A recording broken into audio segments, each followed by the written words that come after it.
Terima kasih Anda masih bersama kami di Bincang Kita bersama dua narasumber kita hari ini, Saudara. Dan Cayub tadi sempat menyatakan bahwa banyak sekali hal yang sudah dilakukan oleh GP Ansor terjun ke masyarakat. Detailnya seperti apa, Cayub? Ya, tadi sempat saya singgung bahwasannya yang memang dibutuhkan masyarakat adalah kehadiran organisasi, ya, contohnya Ansor itu terkait dengan bentuk-bentuk aksi sosial.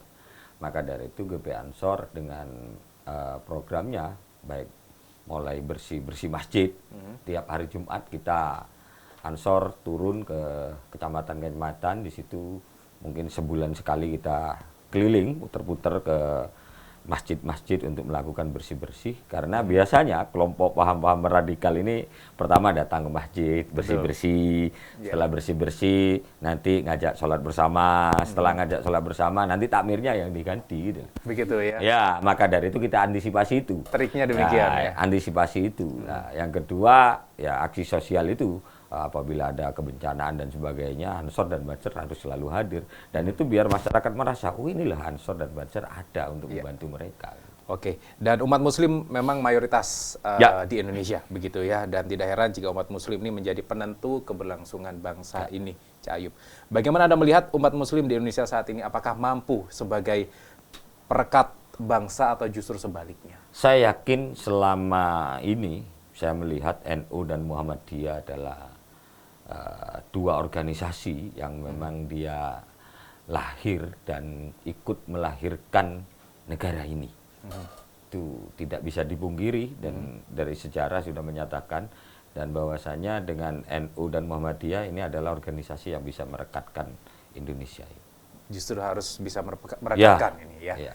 Oke, Pak Komandan, ini bangsa Indonesia merupakan bangsa yang besar, begitu ya, terdiri dari berbagai suku, agama, begitu ya. Apa yang menjadi kelemahan sekaligus kekuatan kita sebenarnya untuk menjaga kedaulatan NKRI? Terima kasih. Jadi berbicara tentang kekuatan bangsa ini, maka juga sekaligus akan berbicara tentang kelemahan. Karena negara kita ini kan negara yang menjadi satu di atas perbedaan.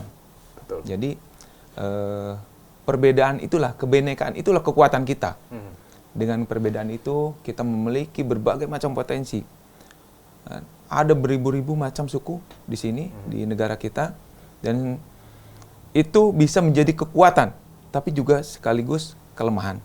Sehingga para pendiri kita, bangsa kita, negara kita, founding father sudah menyadari hal itu. Diawali dengan pada tahun 1928, mereka sudah menyatakan bahwa mereka sebagai satu bangsa. Artinya di situ mereka sudah menyadari bahwa bangsa kita ini bangsa yang majemuk, yang bineka.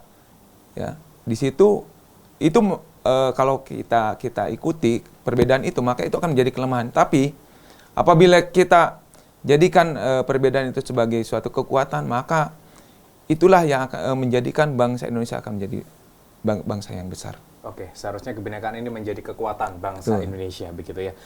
Kemudian apa yang seharusnya dipegang teguh ini di tengah perbedaan agar tetap terjaga ini kesatuan Republik Indonesia? Mantan Ketua MPR, almarhum Bapak Taufik Kimas, sudah menyampaikan adanya 4 pilar bangsaan kita, atau sekarang kita sebut dengan konsensus bangsa kita, yaitu yang pertama yang pertama adalah Undang-Undang Dasar Negara Republik Indonesia tahun 45, kemudian Pancasila, kemudian Bhinneka Tunggal Ika, dan konsensus untuk menjadi negara kesatuan Republik Indonesia itu sendiri. Itu 4 pilar kebangsaan yang harus kita pegang dan harus menjadi dasar bagi negara kita, masyarakat kita untuk tetap menjadi bangsa, untuk menjadi negara kesatuan Republik Indonesia. Itu yang harus kita pegang teguh. Betul gitu sekali. ya, Komandan. Dan Cak Ayub, Indonesia sekali lagi sebagai negara yang memiliki masyarakat beragama Islam mayoritas, begitu ya. Ini bagaimana umat Muslim seharusnya menjaga persaudaraan sehingga tercipta Islam yang damai, bangsa yang bermartabat, demikian.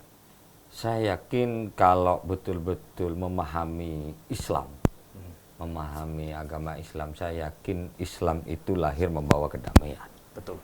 Maka dari itu saya yakin kalau kita memahami secara baik, tidak akan ada paham-paham radikal dan sebagainya. Persatuan dan kesatuan, kedamaian, dan itu adalah yang diajarkan oleh agama Islam. Oke, baik, mungkin ada hal yang ingin disampaikan kepada pemirsa di rumah terkait dengan merekatkan kembali NKRI, singkat saja. Ya, kalau kami PBNU tadi, Pancasila, Bhinneka Tunggal Ika, NKRI, dan Undang-Undang Dasar 45. Oke, kalau dari Komandan, singkat saja, pesan mungkin untuk pemirsa di rumah merekatkan kembali NKRI. Jadikan kebinekaan ini sebagai potensi yang harus kita kembangkan untuk menjaga negara kesatuan Republik Indonesia untuk tetap utuh.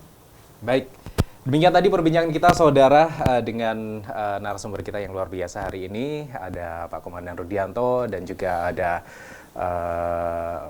Cak Haji Ayub. Ya, terima kasih atas kehadirannya di studio. Semoga apa yang kita perbincangkan hari ini bermanfaat untuk masyarakat yang ada di rumah dan juga masyarakat Indonesia secara umum, begitu ya. Kita harus segera pamit undur diri. Saya Angga. Terima kasih atas kebersamaan Anda. Wassalamualaikum warahmatullahi wabarakatuh. Ya, terima kasih. Jadi memang itu tadi ya Pak Ingat jaga BBN pajak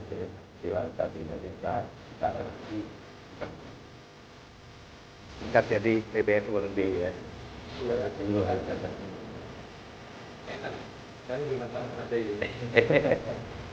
Ada ini, aku nanti